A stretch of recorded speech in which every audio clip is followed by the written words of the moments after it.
एक 3.5 साल की बच्ची को क्या ही पता कि उसे अपनी जिंदगी में क्या करना है, लेकिन हर जगह एक्सेप्शन होते हैं। ये घटना है सन 2018 की, जब तमिलनाडु के चेन्नई में रहने वाली 3.5 साल की संजना को उस दिन कुछ बड़ा करना था, और वो भी आर्चरी जैसे गेम में। मकसद था नॉन स्टॉप एरो शूट करना, लेकिन जब उस 3.5 साल की बच्ची ने 700 एरो शूट किए तो उसकी उंगली में घाव हो गया। उसके हाथों से खून निकलता देख आसपास के लोगों ने उसे रुकने को कहा, लेकिन सरप्राइजिंगली संजना ने रुकने से मना कर दिया और 3 घंटे 27 मिनट लगातार एरो शूट करने के बाद 1111 एरो शूट करके उसने वर्ल्ड रिकॉर्ड बना दिया। ओह माय गॉड गाइस, आपका संजना के बारे में क्या ख्याल है चैट सेक्शन में जरूर लिखिएगा। क्या हम इंडियंस शेयर मार्केट में इन्वेस्ट करने से डरते हैं? मैं ऐसा क्यों कह रहा हूं, जरा ध्यान से सुनिएगा।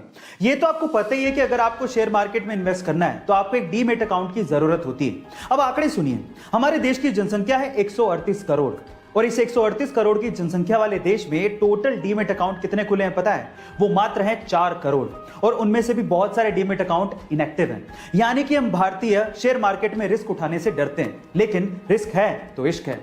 मैं आपको एग्जांपल देता हूं, राकेश झुनझुनवाला, जिन्हें हम इंडिया के वॉरेन बफेट भी कहते हैं, उन्होंने सन 1985 में मात्र 5,000 रुपए से शेयर मार्केट में इन्वेस्टमेंट शुरू की थी, और आज उनकी टोटल नेटवर्थ 14,000 करोड़ रुपए है। दुनिया के बहुत से देश तरक्की के चक्कर में यह भी भूल गए कि इस धरती पर सिर्फ इंसान नहीं रहते, इंसानों के अलावा और जीव भी रहते हैं। लेकिन सारे देश एक जैसे नहीं होते। जैसे कि सिंगापुर ने जरूर जंगलों के रास्ते सड़कें बनाई, लेकिन उन सड़कों पर ब्रिजेस भी बनाए ताकि जानवर आसानी से सड़कों को पार कर सकें।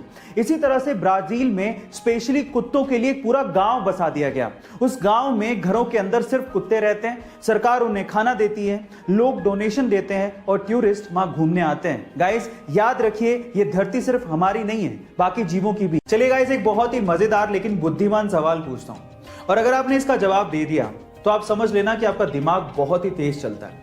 सवाल यह है कि रोहन मई में पैदा हुआ, लेकिन उसका जन्मदिन जून में आता है। अब ये कैसे संभव है, यही आपको बताना है।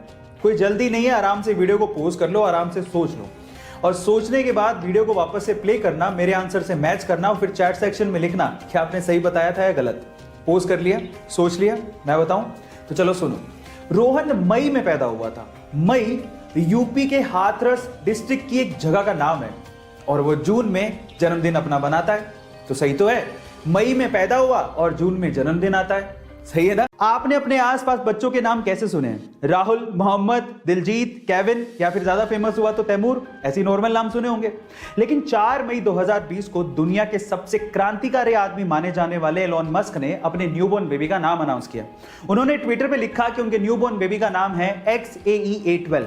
लेकिन बाद में खबर आई कि कैलिफोर्निया स्टेट ऑफ अफेयर्स ने इस नाम को रजिस्टर करने से मना कर दिया, क्योंकि इस नाम में एक न्यूमेरिक, एक नंबर है 12। कोई और होता तो इस नाम को बदल देता, लेकिन एलोन ने लगाया दिमाग। उन्होंने 12 को रोमन में लिख दिया, और अब नाम क्या हो गया? अब नाम हो गया XAEXII। ये रियल नेम है एलोन मस्क के बच्चे का। गाइस, क्या लेवल है इनकी सोच का। आपको ये फैक्ट जान के कैसा लगा चैट सेक्शन में जरूर लिखेगा, और ऐसे अमेजिंग वीडियोस के लिए शेयर, सब्सक्राइब एंड लाइक। मिलते हैं अगली वीडियो में।